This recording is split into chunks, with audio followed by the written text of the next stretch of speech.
right, guys, welcome back to another video. If it's your first time here, I make daily gaming content, so make sure to hit that subscribe button. Let's start off here and let's talk about what people are anticipating from Xbox by the end of January. And that is an Xbox showcase, a developer direct, similar to what they did last year. If you remember, at the end of January, they had the developer direct. They went into deep dives into the games that were coming out and got behind the scenes look at the studios. I thought it was really well done. And then they topped it all off with the shadow drop of Hi-Fi Rush to start off 2023 with just some awesome content. Now, people are speculating now that they're going to do the exact same thing here in 2024. We talked about yesterday the rumor that there could be a shadow drop at this year's developer direct, and it could be coming from Double Fine, but really nobody knows specifically what that game is.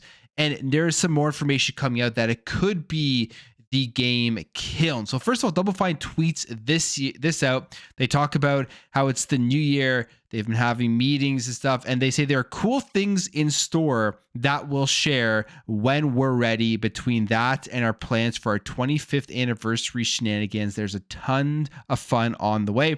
You have Xbox here responding to that tweet with the eyes, and that is insinuating here that there's probably something that is in the works that we are going to be getting relatively soon that we just don't know about yet. And we also have this here from Tim Dog saying, Double Fine Games Kiln has been cooking for a good while. I was told by an extremely good source it would be at the Xbox presentation in June of last year.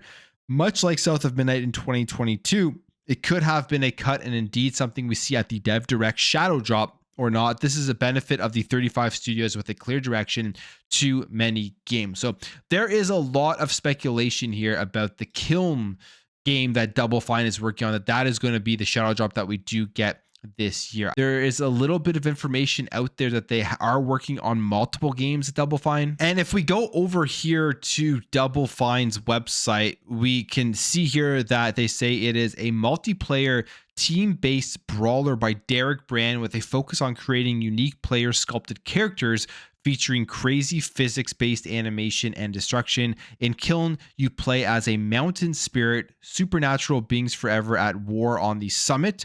You'll use an ancient pottery wheel to create warrior golems called vessels, inhabiting them and enabling you to interact with the physical realm to do battle. Created during the match, extremely diverse character shapes and sizes are possible, each exhibiting unique attributes and controls that leverage the possibilities in procedural animation.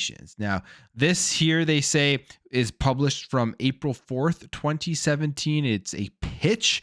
So, I mean, we don't actually fully know what any of this means. And then we go and watch the video. There really isn't anything here other than just very early concepts as to kind of what they are looking to build. This is really reminding me of Bleeding Edge. And this is very interesting because you think about what happened with Bleeding Edge, and it's a game that failed. I mean, it got shut off essentially right away when it did come out. It had a lot of potential. I played Bleeding Edge and I enjoyed it. I love what they were going for with a different style of multiplayer with a brawler. And Kiln kind of sounds the same. The fact that it got the green light after the failure of Bleeding Edge to me is something that I think shows that Xbox is willing to take these risks. They're willing to allow these developers to look at their creative visions and create these games and put them out there and see how they do. Now, with Xbox Game Pass, with it being far more popular, I feel like launching a multiplayer brawler will have a much higher chance of success, especially if they shadow drop it and just get people to jump in and play it right away. I think that's one of the things with Bleeding Edge, just not enough people tried it out and gave it a chance. But if they're able to market it right, they're able to give us something that is fun to play, I feel like there could be a chance that Kiln could do well with the community on Xbox and the community that are subscribed to Xbox Game Pass. So I think this could be the one that they do shadow drop. It makes sense. Team-based brawler multiplayer, drop it into Game Pass. Everybody jumps in right away and they play it, and it could have a chance of doing well. So we'll see. We'll see if this is the game that they are talking about. Now, sticking on the subject of Xbox Game Pass, Xbox dunked on PlayStation yesterday. And I like to see this. I like to see these back and forths between the companies on social media. It's all in good fun. You remember what happened with the PS4 when they dunked on Xbox about the DRM and how you can share games with your friends. I thought that was great. Honestly, even back then, I thought that was awesome that they were doing that. And it calls out some of the bad moves that these companies do by being able to make fun of each other. So we have another thing here, and it's talking about just the value of Xbox Game Pass, because PlayStation put out a tweet. They say, PSA, you can get Yakuza 0 to 6 for less than £25 right now in the January sale. So they're obviously talking in pounds, not dollars. And it says this ends January 5th. And then Xbox responds to that and says, or puts out their own tweet from Xbox UK. And they say, PSA, you can play Yakuza 0, Kiwami 2, the remastered collection, Yakuza 6, Yakuza Like a Dragon Gaiden, The Man Who Erased His Name, all on Xbox Game Pass, clearly pointing out the fact that we compare the two platforms, you compare the two ecosystems, and Game Pass value is unmatched, even if you're just spending £25 to get all of the Yakuza games, having them all free in there in Xbox Game Pass with your subscription fee, of course. It's value that is absolutely unmatched. And on top of that, if you want to buy those games on Xbox, you also get the discount, and they obviously go on sale as well. So just a little friendly back and forth here that I thought was pretty funny, that Xbox taking a shot at PlayStation. And I wonder if we'll see more stuff like this, because it kind of feels like Xbox's confidence right now is at an all-time high, and it is getting higher, whereas previously you may have not seen them take these shots. They're always kind of known as being the nice guy and congratulating everybody in the industry for the things that they do. And something like this is showing me that, hey, they know how good of a service they have, and they are very confident that they're willing to dunk on them on social media. And continuing with Game Pass, there's another game here that wasn't in the announcement yesterday, but it is coming over to Xbox Game Pass, and this is Phantom Abyss. You can see it here. This game looks really, really cool. It's like a first-person action game, dungeon game, where you're just avoiding all of these different traps and stuff. And it is coming on January 25th with an overhauled adventure mode, the new Abyss mode, and a new whip changes and more updates. So this is version 1.0 for Phantom Abyss that will be dropping into the Xbox Game Pass service. Now, when it comes to the first party, the exclusive content that Xbox is bringing over, one of those games that Xbox is funding is OD from Kojima. And he was at the Game Awards where he was on the stage and he talked about the game. And there was a lot of speculation after that this was going to be the revitalization of PT, because the door that he walked out in and the door in the PT demo were identical. So people are thinking this is just him finally being able to make PT, whereas we know what happened with Konami and the whole thing getting shut down. In fact, it was pretty crazy. If you actually had PT downloaded on your PlayStation and you didn't delete it because they delisted it from the PlayStation Store, you were able to sell your PlayStation with that on it for like a decent amount of money. So that was interesting. All that, there's a lot of hype. People wanted that game to come back, a brand new horror game from Kojima. But with OD, we really don't know anything about it other than it could be PT based off speculation, and it could be something completely different. It's going to be a very weird game, a very quirky game, something that from the Kojima mind that probably a lot of people are going to be confused and understand. I mean, for me, I like Metal Gear, but those stories are extremely confusing.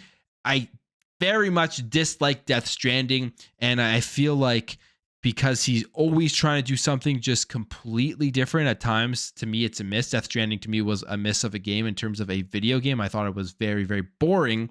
But OD, I am interested in seeing what he does. I'm interested in seeing what type of game it is, and if it's going to be something that is interesting to play from a gameplay perspective. Now, here is what he says on Twitter. He kind of gives a little bit more information and saying that it seems I have been acknowledged by creating games that go against the current of the time, such as hide and seek games where you sneak into a building without being detected by the enemy, or delivery games where you enjoy moving around in an open world. For me, the most experimental game was defeating vampires outside your house using actual sunlight around you. It was met with fierce opposition from the staff and even within the company. In that sense, OD is just as different. Now, Kojima Productions has a small description of what we can expect from the game, saying we are working with Xbox Game Studios and their cloud gaming technology to take on the challenge of creating a very unique, immersive, and totally new style of game, or rather a new form of media. So this is kind of what had me with Death Stranding before the game release. I was extremely excited for that game. It was being hyped up as something just completely different, like a new genre of video games. Then we saw the trailers and it looked just really cool. Nobody understood really what was going on, but it looked very, very cool. And then the game came out and it fell flat for me from a gameplay perspective. He's very good at getting you excited for his work because he has a genius mind, and the stuff that he has created in the past, whether you like the games or not, it is completely unique and different. And I'm hoping here that we do get something as unique as he is saying it's going to be. And I'm hoping that they actually really utilize the cloud technology in a way that differentiates from other games that do come out. And I also hope there is some fun gameplay elements to this game, and it is not just kind of an experience or like a walking simulator similar to what Death Stranding was, or a delivery guy similar, UPS simulator, I guess you could say. So we'll see what happens. I mean, I'm not that excited yet about this Kojima game because we really know nothing about it, but it will be cool to follow and just see how it evolves into the final product when it does release versus where we've started here with just the initial teaser trailer. Okay, let's talk here about Starfield, because Starfield, I feel like this game is always going to be talked about, whether it's good or bad. We know what's gone on here with Starfield.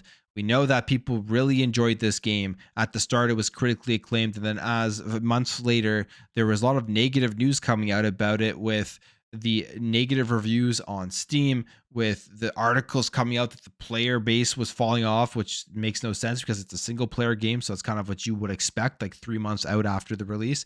But it's just, it's in the news cycle all the time. And it is here again for an impressive reason, a good reason that, again, contradicts, I guess, the negativity surrounding it. And it is that it is the most played RPG of 2023, despite Baldur's Gate 3 being the most acclaimed. So the hours are out. We know how much people have played the games. For Baldur's Gate 3, they played 452 million hours. And for Starfield, they played 534 million hours. So people, I made a joke on Twitter, have hate played Starfield so much that it is the most played RPG out there. And I'm making a joke because it's getting negative reviews after people are putting hundreds of hours into it and then saying, hey, they don't like the game, which doesn't really add up for a lot of people when generally you would think if you don't like a game, you're going to put it down, not play it, and give a negative review as to why you weren't able to continue to play the game. But people are seemingly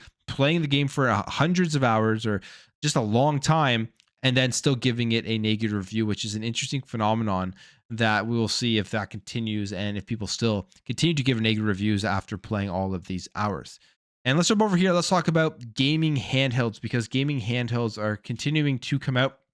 When the Steam Deck launched, I said that we're going to see tons of iterations of different gaming handhelds if this thing is a success. And that's exactly what we've seen with the Asus ROG Ally, with the Lenovo Legion Go. And now it looks like we are getting another one here from MSI, that they are going to be unveiling their portable PC handheld at CES 2024. They did a little tease here on social media, and they just put out this picture. It's in the dark. You can see like the RGB around the thumbsticks. You can see it's a handheld device of some sort. And they say a whole new breed of MSI Dragon is coming. Get a grip and stay tuned for MSI CES 2024, which is going to be running January 9th through January 12th. And we'll see what they have in store. It's good. The handheld market, I love seeing that it's revitalized. I mean, specifically PC handheld, but it's great for Xbox. It's great for Xbox Game Pass to be able to play all those games on the go in the palm of your hands. I have a Steam Deck. I have Windows installed. I have the first one that did come out, and I really do like it. I've been waiting to upgrade to a new device, and the reason for that is because I think we're going to be getting so many from all of these different companies that I really want to wait for a massive jump before I do upgrade. And who knows, maybe we will get something directly from Xbox where you're directly into the ecosystem right away. That would be my preference, because the main thing I do on my Steam Deck is play my Xbox Game Pass games. But I'm going to end the video there, guys. If you did enjoy this video, make sure to hit that thumbs up. If you are new here, hit that subscribe, and I will catch you guys in the next video.